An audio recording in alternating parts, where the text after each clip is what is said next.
Donc ce n'est pas un débat où est-ce que c'est des gens refusent qu'on assainisse la presse ou pas. Nous, acteurs de la presse, nous avons été les premiers à demander l'assainissement de la presse.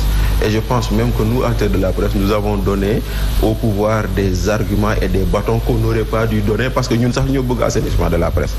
Parce que si nous avons une carte nationale de presse, waroo dem dans une cérémonie officielle ñu dem ba léegi ku amul carte nationale de presse dans une cérémonie officielle on t'admet pas, ça veut dire quelque part que nous avons été trop loin dans le besoin d'assainissement. Donc ça, il faut le constater. Mais maintenant, moi, dans cette démarche-là, c'est vrai qu'on va dire que c'est l'application d'un article du Code de la presse, notamment l'article 94.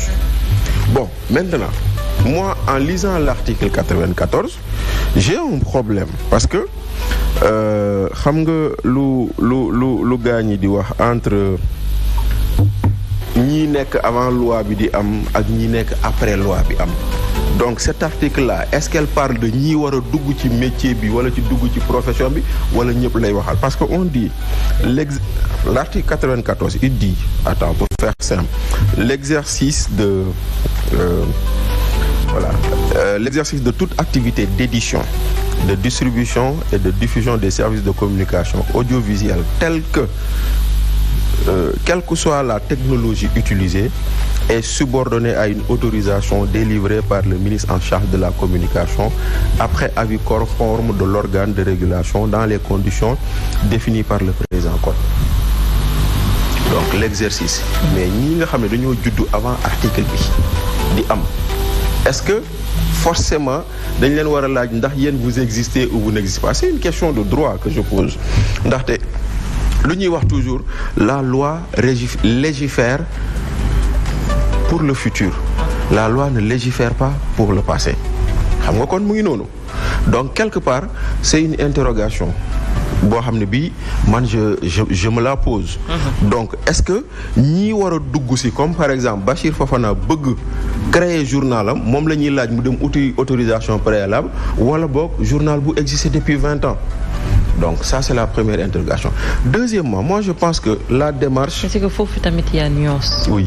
Parce que il faudrait, comme tu as dit, que nous comprendre l'essence même de cet article-là. Mais après, quand moo koy définir? C'est ça. Maintenant, xam nga tey jii nii qu'on comprenne cet article-là, tel que dit là, xam nga tel que dit pardon. On s'interroge. Est-ce que ñu fi nekk la ñuy wax dem leen utiwaat autorisation wala est-ce que ñëw la ñu war dem uti autorisation? Xam nga tey jii nii on est si par exemple si on prend le permis numérique. Si monsieur Bey a un permis qui vaut 10 ans et que moom son permis mooy permis lalbasang yooyu la, est-ce que forcément on l'oblige à aller chercher le nouveau permis wala dañuy naan dañuy bàyyi ba permis am expiré mu dem uti beneen? Xam nga c'est des questions qu'on pose. Je ne dis pas lii la wala la, mais une fois que tu poses ces questions, l'autre question que tu vas poser, moi je pense que peut-être que dans la démarche il y avait possibilité de faire beaucoup plus dans l'inclusion. Et c'est ce qu'on n'a pas vu. Lu tax ma lay wax loolu. Et puis après quand tu vois des critères da ngay ree ba sonn. Je vais citer des cas. Oui. Le journal Le Quotidien existe depuis 2003. Nous sommes en 2024, ça fait 21 ans. Donc dire que ce journal-là n'a pas de reconnaissance, c'est une aberration. Nga ñëw ñu ne la le journal Source A. Oui. On ne te reconnaît pas parce que votre directeur de publication n'a pas 10 ans d'expérience. Or, Daouda Thiam est sorti du CESTI en 2003. 2003 et maintenant ça fait 21 ans. Ñu ne la le journal L'As, on ne vous reconnaît pas parce que votre rédacteur en chef n'a pas 7 ans d'expérience. Or, Ousseynou Baldé a 18 ans d'expérience. Et on peut en citer d'autres, Sen TV, oui. Voilà, et tout. On reconnaît la Tribune, on ne reconnaît pas Sen TV, on ne reconnaît pas Zik FM. Alors, tu vois, il y a quand même quelque chose à voir dans ce qui a été fait et qui est quand même quelque part gauche. Moo tax nag quelque part, on comprend le tollé que ça a suscité, on comprend les réprobations yu si nit ñi am et je pense que quand même voilà daf mel ni on avait des journaux qu'on avait déjà catalogués et qu'il fallait simplement jébaane leen auprès de l'opinion parce que lii quand même c'est une atteinte à l'honneur et à l'honorabilité des journalistes parce que tey jii si on dit que vous n'êtes pas un média reconnu lu Mame Less Camara doon wax ba mu ñuy jàngal journal bi daf ñu doon naan bu ngeen di bind leen ba mu wóor parce que boo bindee ci monsieur Bey ba ne monsieur Bey def na lu baaxul te nga juum bu ëllëgee boo rectifier am na koo xam ne rectificatif boobu liiru ko donc il va partir avec la première information.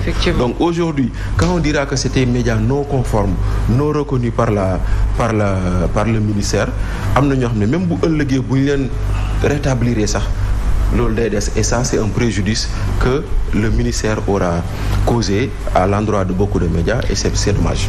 Alors foofu on parle peut-être d'atteinte à la liberté de la presse am ñu jàpp ne que quand même cette décision est illégale et arbitraire. Est-ce que du nekk un précédent dangereux par rapport à ce pays-là? Oui, merci Néné. Moi je crois que ce débat-là est vraiment stérile. Parce que Sénégal, on pouvait faire l'économie de ce débat. Tout à fait. Je salue l'initiative d'assainir la presse. Tout le monde. Ça, tout le monde est d'accord. Je me rappelle quand Serigne Saliou a été pris, ñu jàpp ko nit woo ma ne ma mais Djibril ma ne ma mais Serigne Saliou jàpp nañ ko ndaxee du journaliste dama ko ne mais attends Serigne Saliou bu nekkul journaliste kenn du nekk journaliste. Parce que yorul woon carte de presse am. C'est dire que on ne peut pas sur la base de critères non concertés yow booy assainir d'abord oui da ngay woo tous les acteurs d'une manière inclusive. Tout à fait.